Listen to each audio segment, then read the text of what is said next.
नमस्कार मंडळी. कमी या मालिकेचा आजचा भाग खूपच इंटरेस्टिंग असा दाखवलेला आहे. इकडे राजनला धक्का मारून त्याला खाली पाडणाऱ्या रागिणीला कमळीने जन्माची अद्दल घडवलेली आहे. कमळीने स्वतःच्या डोळ्याने रागिणीला आणि अनिकाला राजनला धक्का मारताना पाहिलेला आहे आणि त्याच वेळेला आता कमळीच्या समोर अनिकाचा खरा चेहरा आलेला आहे. म्हणजे इतके दिवस अनिका जे काही करत होते ते सगळं नाटक होतं हे आता कमळीच्या समोर आलेलं आहे. आणि आता कमळी एक एक करत अनिकाची सगळी कारस्थानं आता सगळ्यांच्या समोर घेऊन येणार आहे. तर प्रेक्षकांनो, आजचा भाग खूप इंटरेस्टिंग आहे. तर मंडळी, आपण बघणार आहोत की आजच्या भागामध्ये कमळी आता अनिकाला कशी अद्दल घडवते आणि कशा प्रकारे अनिकाचं सगळं सत्य सगळ्यांच्या समोर आणते. इकडे राजन त्याच्या रूममध्ये ब्लॅक टी पीत असतो आणि त्याच वेळेला तिथे आता कमळी येते. कमळीला असं वाटतं की राजन आता इथे पुन्हा ड्रिंक करायला लागलेली आहेत. कमळी त्यांच्या हाताचा ग्लास घेत असते. तेवढ्यात राजन म्हणतात की अगं कमळी, ही ब्लॅक टी आहे, ड्रिंक नाही करत आहे मी. आणि त्याच वेळेला कमळी आता राजनकडून शपथ घेते, वचन घेते की काही झालं तरी पुन्हा तुम्ही दारूच्या बाटलीला हातसुद्धा लावणार नाही. आणि आता इथे कमळीने समजावल्यानंतर राजन आता कमळीची शपथ घेतो, डोक्यावर हात ठेवून शपथ घेतो आणि सांगतो की कमळी, यापुढे मी दारूला हातसुद्धा लावणार नाही. आणि कमळीला सुद्धा आता असं वाटतं की हो, राजन काका यापुढे नक्कीच दारू पिणार नाही आहेत, कारण त्यांनी कमळीची शपथ घेतलेली असते. इथे राजनसुद्धा आता खूप खुश असतो. त्यालाही असं वाटतं की मागच्या सगळ्या गोष्टी सोडून आता पुन्हा एकदा आनंदात राहावं, एकदा नव्याने सुरुवात करावी. आणि त्याच वेळेला आता इथे हे सगळं काही रागिणीने आणि कामिणीने ह्या दोघींनी सुद्धा ऐकलेलं असतं. पण या दोघींना असं वाटत असतं की राजनने पुन्हा एकदा दारूमध्ये बुडून राहावं. आणि ह्यामध्ये आता त्या दोघींचा आणखीन एक वेगळा असा प्लॅन तयार झालेला आहे. इथे कामिणी रागिणी दोघीसुद्धा आता इथे याच्या रूममध्ये येतात, राजनच्या रूममध्ये येतात. आता हा कामिणीचा आणि रागिणीचा खरं तर खूप मोठा डाव असतो. त्यांना माहीत झालेलं असतं की आता त्याने कमळीची शपथ घेतली आहे, म्हणजे हा काही दारू पिणार नाही आणि आपला जो प्लॅन आहे तो काही सक्सेस होणार नाही आहे. आणि त्यासाठी आता इथे येऊन रागिणी त्याच्यासमोर प्रचंड नाटक करत असते. म्हणत असते की इतकी वर्ष झाली माझ्यावर तू कधीही प्रेम केलं नाहीस, माझ्यासाठी कोणतीही गोष्ट केली नाहीस, मला माझ्याशी नवरा म्हणून कधीही वागला नाहीस. आणि ह्या दोघी जणी आता राजनला प्रचंड काही बोलत असतात आणि त्याचा राजनला खूप त्रास होत असतो.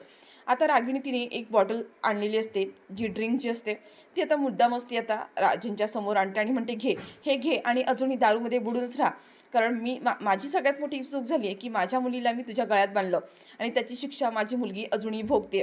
आणि रागिणी आता जबरदस्तीने ती बॉटल राजनच्या हातामध्ये देते. राजनला खरं तर या सगळ्यापासून लांबच राहायचं असतं, पण हा सगळा रागिणीचा आणि कामिणीचा प्लॅन असतो. इकडे राजन आता पुन्हा त्या सगळ्या गोष्टींचा विचार करतो आणि पुन्हा ड्रिंक करायला सुरुवात करतो. इकडे त्याला कमळीला दिलेलं वचन आणि रागिणीचे शब्द सगळं काही आठवत असतं आणि त्या सगळ्यामध्ये तो आता पुन्हा एकदा दारू प्यायला सुरुवात करतो. इकडे कमळी आणि आता निंगी दोघीसुद्धा कॉलेजमधून घरी येत असतात. कॉलेजमध्ये झालेला तो सगळा प्रकार, इकडे ऋषीने त्या विकीला प्रचंड मारलेलं असतं, कारण त्याने प्राजक्ताची छेड काढलेली असते. आणि या सगळ्यावरती आता निंगी कमळीला सांगत असते, कमळी, मला राहून सारखं हेच वाटतं की या सगळ्या मागे ना अनिकाचाच हात आहे. अनिका मुद्दामून हे सगळं घडून आणते.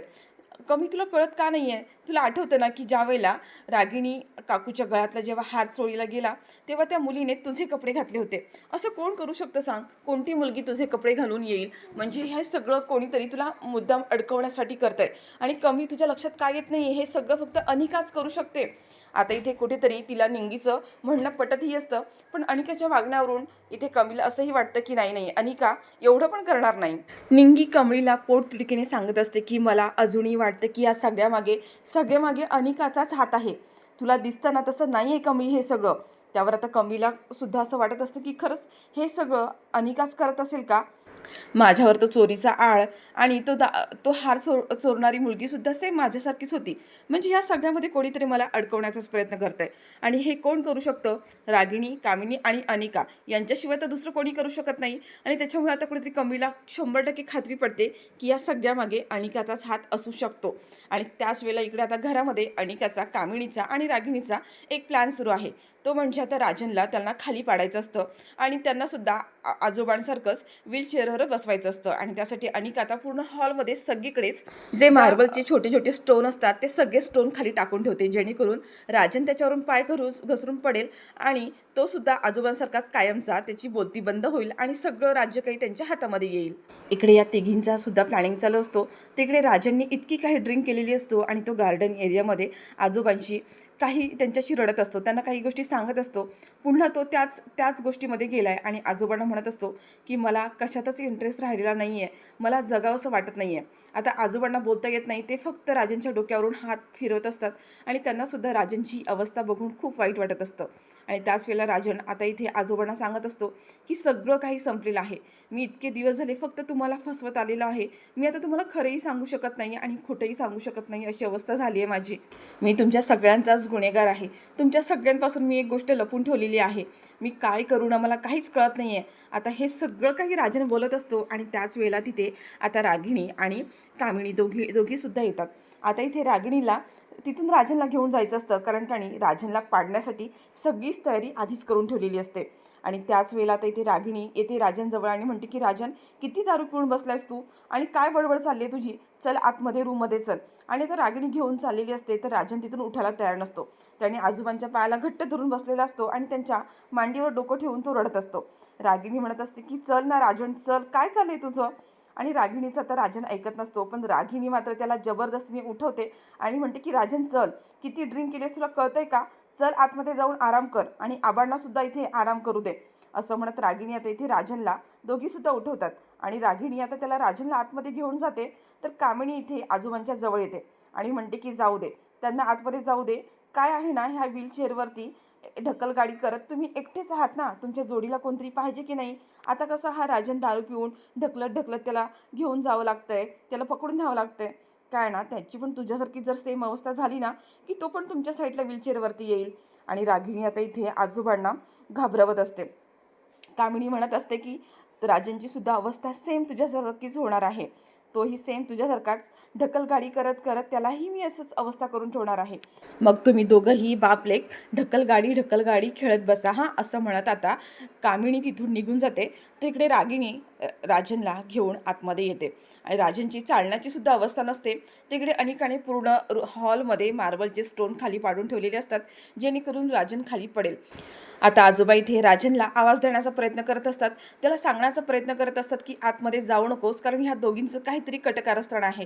पण आजोबांच्या तोंडातून काही शब्दच निघत नाही आहे, त्यांना काहीच कळत नसतं काय करू, राजनला कसं थांबवू. तर कामिणी अजूनच आजोबांना जास्त त्रास देत असते आणि त्याच वेळेला तिकडून समोरून कमळी आणि निंगी येत असतात. आता जेव्हा ही रागिणी कमळीला आणि निंगीला येताना पाहतात तेव्हा तिला वाटतं की आता आपला प्लॅन हा फसू शकतो आणि लगेचच ती रागिणीला सांगण्यासाठी आतमध्ये जाते. आणि त्याच वेळेला ते कमळी आणि निंगी दोघीसुद्धा आलेले असतात. तर रागिणी आता ऑलमोस्ट राजनला हॉलमध्ये घेऊन आलेली असते. अनिका लगेचच आता इथे रागिणीला म्हणत असते की मम्मा लवकर लवकर लवकर कर. आणि तेवढ्यातच कामिणी सुद्धा आतमध्ये येते आणि म्हणते की अगं रागिणी लवकर, ती निंगी आणि ती कमळी दोघीसुद्धा बाहेर आलेल्या आहेत. तर इकडे निंगी आणि कमळी दोघीसुद्धा आजोबांच्या समोर येतात आणि आजोबा आता कमळीला काहीतरी इशाराने सांगण्याचा प्रयत्न करत असतात, बोलण्याचा प्रयत्न करत असतात. पण इकडे कमळीला मात्र काही समजत नसतं. कमळी म्हणते की आजोबांना काहीतरी सांगायचंय, काहीतरी सांगण्याचा इशारा करतात ते. कमळी आजोबांच्या समोर जाते. इथे आजोबा कमळीला आतमध्ये जाण्याचा इशारा करत असतात आणि कमळीला कळतं की आजोबा आतमध्ये काहीतरी घडतंय, त्यांना काहीतरी सांगायचंय. असं कळताच कमळी लगेचच तिथून धावत आतमध्ये जायला निघते. कमळी धावतच आतमध्ये जायला निघते आणि त्याच वेळेला इकडे अनिकाही ते मार्बलचे स्टोन अजूनही रूममध्ये सगळीकडे पसरवत असते. आणि इकडे रागिणीने इथे राजनला धरलेलं असतं आणि ती जोरातच राजनला धक्का देते आणि त्या धक्क्याने राजन आता पुढे जाऊन पडणार असतो. तेवढ्यातच मात्र आता कमळी धावत येते आणि राजनला ती सावरते. राजनला पडता पडता आता कमळी सावरते आणि कमळीने आता सगळं दृश्य पाहिलेलं आहे. म्हणजे राजनला पाडण्याचा, त्यांना त्रास देण्याचा हा सगळा कटकारस्थान केलेला असतो. आणि या सगळ्यामध्ये फक्त रागिणी आणि कामिणीच नाही, तर ह्या सगळ्यामध्ये अनिका सुद्धा सामील आहे. मार्बलचे ते स्टोन खाली पडताना कमळीने स्वतः अनिकाला स्वतःच्या डोळ्यांनी पाहिलेलं आहे. आणि त्याचबरोबर कामिणीने जो राजनला धक्का दिला ते सुद्धा कमळीने पाहिलेलं आहे. आणि कमळीने इथे राजनला तर सावरलंच आहे, पण आता कमळीच्या समोर रागिणीचा आणि अनिकाचा खरा चेहरा आलेला आहे. म्हणजे इतके दिवस अनिका जे काही करते ते सगळं फक्त नाटक होतं. तो